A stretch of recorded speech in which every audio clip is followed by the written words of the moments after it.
Hi guys, எல்லாரும் எப்படி இருக்கிறீங்க? நல்லா இருக்கிறீங்களா? காலேஜ் கிட்ஸ் விபேஸ் டே 3க்கு உங்க எல்லாரையும் நான் அன்புடன் வரவேற்கிறேன். இன்னைக்கு என்ன டாபிக்னு பார்க்கலாமா? உறவும் உரிமையும். ஒரு ஃபேமிலினா அதுல சண்டை, சந்தோஷம், நிம்மதி, சாப்பாடு, அன்புன்னு நிறைய இருக்கும். ஒருத்தருக்கு ஒருவர் உதவி செஞ்சு விட்டு கொடுத்து எப்பவுமே கசப்பில்லாம நல்ல அண்டர்ஸ்டாண்டிங்ல இருக்கிறது தான் ஃபேமிலி. ஆனாலும் நம்ம கடமையை செஞ்சுதான் ஆகணும். எல்லாத்துக்கும் எல்லாரையும் வேலை வாங்காம நம்ம வேலையை செய்யணும். அப்படி செய்யாம கீழ்படியாம இருந்துட்டு எனக்கு எல்லாமே வேணும், அதாவது குடும்பத்துல உரிமை வேணும்னு சொன்னா இது என்னங்க நியாயம்? இத பத்தி தான் பைபிள் இருந்து ஒரு கதையா நான் இப்போ சொல்ல போறேன். கேக்குறீங்களா? அந்த காலத்துல இஸ்ரவேல் நாட்டுல ஒரு புத்திசாலியான ராஜா இருந்தாராம். அவரு பேரு சாலமோன். அவரோட அப்பா தாவீத தேவனுக்கு ரொம்ப பிடிக்கும். சரி, இவரும் அவங்க அப்பா மாதிரி நடந்து கொள்வாருன்னு பார்த்தா அதுதான் கிடையாது. இவரு கொஞ்சம் கொஞ்சமா நிறைய தப்பு பண்ண ஆரம்பிச்சிட்டாரு. என்ன தெரியுமா பண்ணாரு? இவரு தான் ஒரு இஸ்ரவேல் நாட்டோட ராஜாவாச்சு. பக்கத்துல இருக்க நாட்டோடலாம் பீஸ்ஃபுல்லா இருக்கணும்ல, அதனால பக்கத்து நாட்டுல இருக்க இளவரசிகள் எல்லாரையும் கல்யாணம் பண்ணி இஸ்ரவேல் நாட்டுல இருந்து வச்சுக்கிட்டா மட்டும் பத்துமா என்ன? அவங்களுக்கு கேட்கறது எல்லாத்தையும் செய்யணும்ல.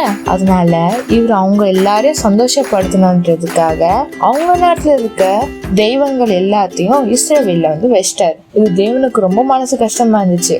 இது வேறன்னு பார்த்தா இஸ்ரவேல் இருக்க மக்கள் எல்லாரும் கர்த்தரை தொழுது கொள்றதுக்கு பதிலா இந்த தேவர்களை வச்சாங்கல்ல, அது தொழுது கொள்ள ஆரம்பிச்சிட்டாங்க.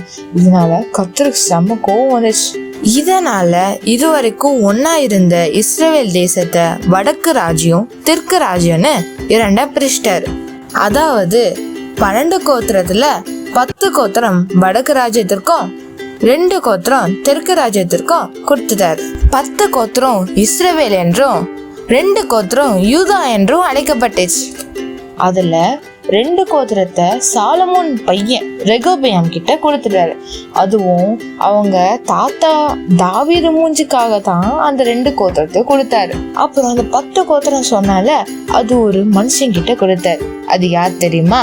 அவன் பேர் தான் யெரொபெயாம்.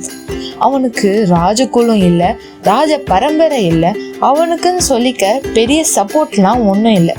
அவன் ஒரு சாதாரண சாலமோனுக்கு கீழே வேலை செய்யற விசாரிப்புக்காரன். ஆனா கர்த்தர் அவனை ராஜாவாக்கினார். சாலமோனுடைய காலத்துக்கு அப்புறம் இஸ்ரவேல இருக்க 10 கோத்திர மக்கள் எல்லாருமே அப்படியே யெரொபெயாம் கிட்ட போக ஆரம்பிச்சிட்டாங்க.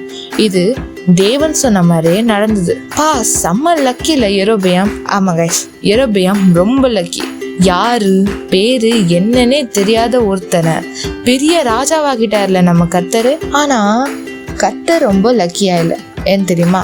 கர்த்தர் எவ்வளவு கஷ்டப்பட்டு மனசு உடைஞ்சு இந்த ராஜ்யபாரத்தை யெரொபெயாம் கிட்ட கொடுத்தாரு. இவனாவது நான் சொல்ற மாதிரி கேப்பான்னு சொல்லிட்டு ரொம்ப ஆசையா இருந்தார். ஆனா அவன் என்ன தெரியுமா பண்ணா? சொல்லுறேன் கேளுங்க. அந்த காலத்துல இஸ்ரவேல் மக்கள் எல்லாருமே வருஷம் ஒரு தடவை கர்த்தரை தொழுது கொள்ள தேவாலயத்துக்கு போவாங்க. இந்த தேவாலயம் எங்க தெரியுமா இருக்கு? ரெகோபெயாம் ஆட்சி செஞ்ச யூதா கோத்திரத்தில் உள்ள எருசலேம்ல தான் இருக்கு. இப்போ இங்கதான் யெரொபெயாமுக்கு ப்ராப்ளம். நான் முன்னாடியே சொன்ன மாதிரி வருஷம் ஒரு தடவை எல்லா இஸ்ரவேல் மக்களும் இந்த எருசலேம்ல இருக்கிற தேவாலயத்துக்கு போவாங்க. இப்போ இந்த 10 கோத்திரத்துல இருக்க மக்கள் எல்லாருமே அங்கேயே செட்டில் ஆயிடுவாங்கன்னு சொல்லிட்டு யெரொபெயாமுக்கு ரொம்ப பயம் எடுத்துக்கிச்சு. இதனால இவன் என்ன தெரியுமா பண்ணா? 2 கண்ணுக்குட்டி செஞ்சு தான் பட்டணத்திலும் பெத்தேலிலும் வச்சிட்டான். அது மட்டுமா, இதுதாண்டா உங்களை எகிப்துல இருந்து காப்பாத்தி கூட்டிட்டு வந்த தெய்வங்கள் வர சொல்லி ஜனங்கள் அதை வணங்கவும் வச்சான். இது கர்த்தருக்கு ரொம்ப மனசு கஷ்டமா இருந்துச்சு. அதனால அவர் தன்னுடைய தீர்க்கதரிசிய யெரொபெயாம் கிட்ட அனுப்பினார். இந்த தீர்க்கதரிசினா யார் தெரியுமா? இவங்களாம் கர்த்தருடைய விருப்பத்தை மனுஷங்க கிட்ட சொல்றதுதான் தீர்க்கதரிசின்னு சொல்லுவாங்க. இப்போ இந்த தீர்க்கதரிசிய யெரொபெயாம் கிட்ட அனுப்பி அவனுடைய தப்பான வழியிலிருந்து நீ மறுபடியும் நல்லது செய்ய ஆரம்பின்னு சொல்லி வார்னிங் கொடுத்தாரு. ஏன்னா இது இவனோட எண்டாகிற விஷயம் இல்லை. இவன் கீழே இருக்கிற 10 கோத்த ஜனங்களை ஒண்ணுமே இல்லாத இவனை ராஜாவாக்கி அந்த கத்தரிடத்துக்கு திருப்பாம கண்ணுக்குட்டி கிட்ட திருப்பிட்டான்ல. இது கர்த்தருக்கு மிகவும் வருத்தமா இருந்துச்சு. அவனை எச்சரித்தோ அவனை திருந்தாததால கர்த்தரு இதுக்கு மேல இவன் கூட இருக்க விரும்பல. இவன் அவனுக்கு கிடைச்ச உரிமையை இழக்க கூடாதுன்னு சொல்லி அவனுக்கு இந்த உரிமை, இந்த ராஜ்யபாரம், இது எல்லாத்தையும் கொடுத்து அந்த கர்த்தரை விட்டுட்டான். இதனால யெரொபெயாம் தன்னோட ஆட்சியில வீழ்ச்சியை சந்திக்க ஆரம்பிச்சிட்டான். சில டைம்ஸ் நாமளும் இப்படிதான், நாம நம்மள படைச்ச கர்த்தர் கொடுத்த ஆசீர்வாதம், நன்மை, சந்தோஷம் எல்லாமே வேணும்னு சொல்லிட்டு அந்த கர்த்தரை வேணான்னு சொல்றோம். இதே மாதிரிதான் யெரொபெயாம் உரிமை வேணும்னு கேட்டா, ராஜ்யபாரம் வேணும்னு கேட்டா, ஆட்சி வேணும்னு கேட்டா, ஆனா அந்த கர்த்தர் வேணான்னு சொன்னான். இதனால கர்த்தர் அவன்கிட்ட இருந்த உரிமையை பறிச்சுக்கிட்டாரு. இப்ப அவன்கிட்ட உரிமையும் இல்ல, உறவும் இல்ல. அதனால உறவு இல்லாம உரிமை வராது. இத மறந்துடாதீங்க. உங்களுக்கு உறவா இருக்கிற கர்த்தரை தேடுங்க, உரிமை தானா வரும். இந்த நாளோடைய மனப்பட வசனத்தை கத்துக்கலாமா? விசுவாசத்தினாலே நீதிமான் பிழைப்பான், பின்வாங்கி போவானால் அவன் மேல் என் ஆத்துமா பிரியமா இராது என்கிறார். இந்த வசனம் எங்க தெரியுமா இருக்கு? எபிரேயர் 10:38 இருக்கு. எல்லாரும் மறக்காம வாசித்து கத்துக்கோ. சரி, இப்போ டே 3 சாங் என்னன்னு பார்த்துட்டு வந்துடலாமா?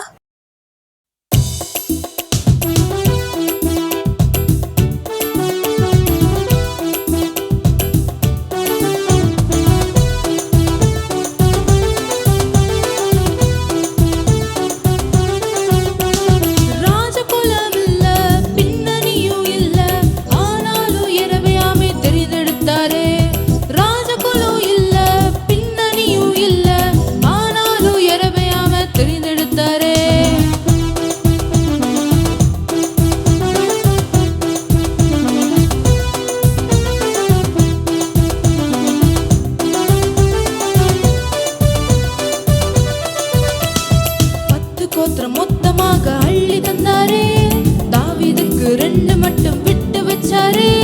10 கோத்திரம் மொத்தமாக அள்ளி தந்தாரே, தாவீதுக்கு 2 மட்டும் விட்டு வச்சாரே.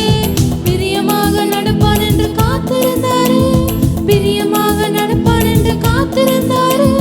பின்வாங்கி போவதையே பார்த்திருந்தாரு, பின்வாங்கி போனதையே பார்த்திருந்தாரு. அட ராஜகுலம் இல்ல, பின்னணியும் இல்ல, ஆனாலும் யெரொபெயாமை தெரிந்தெடுத்தாரு. ராஜகுலம் இல்ல, பின்னணியும் இல்ல, ஆனாலும் யெரொபெயாமை தெரிந்தெடுத்தாரு.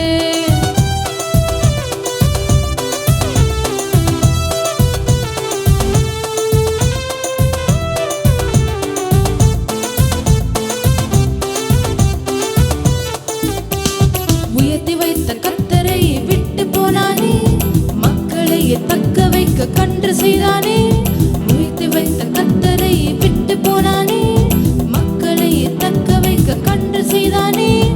உறவில்லாம உரிமை மட்டும் பெற நினைத்தானே, உறவில்லாம உரிமை மட்டும் பெற நினைத்தானே. மொத்தமாக எல்லாத்தையும் இழந்து போனானே, மொத்தமாக எல்லாத்தையும் இழந்து போனானே.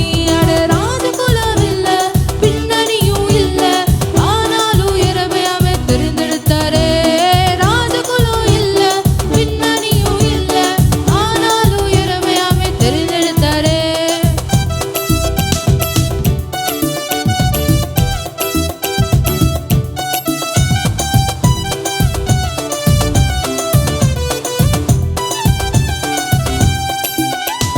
கர்த்தரோட நல்லுறவை தக்க வச்சுக்கோ, அவ தந்த ரட்சிப்பை பேணி காத்துக்கோ. கர்த்தரோட நல்லுறவை தக்க வச்சுக்கோ, அவ தந்த ரட்சிப்பை பேணி காத்துக்கோ.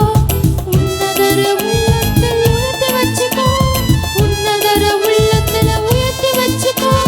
கடைசி வர கூட நிற்பா, குறிச்சு வச்சுக்கோ. கடைசி வர கூட நிற்பா, குறிச்சு வச்சுக்கோ. ராஜகுலம் இல்ல, பின்னணியும் இல்ல, ஆனாலும் யெரொபெயாமை தெரிந்தெடுத்தாரே. ராஜகுலம்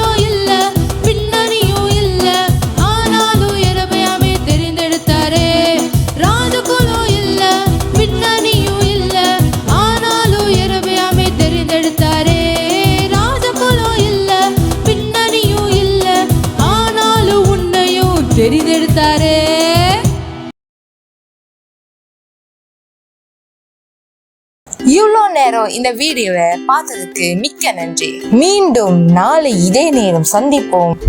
பை.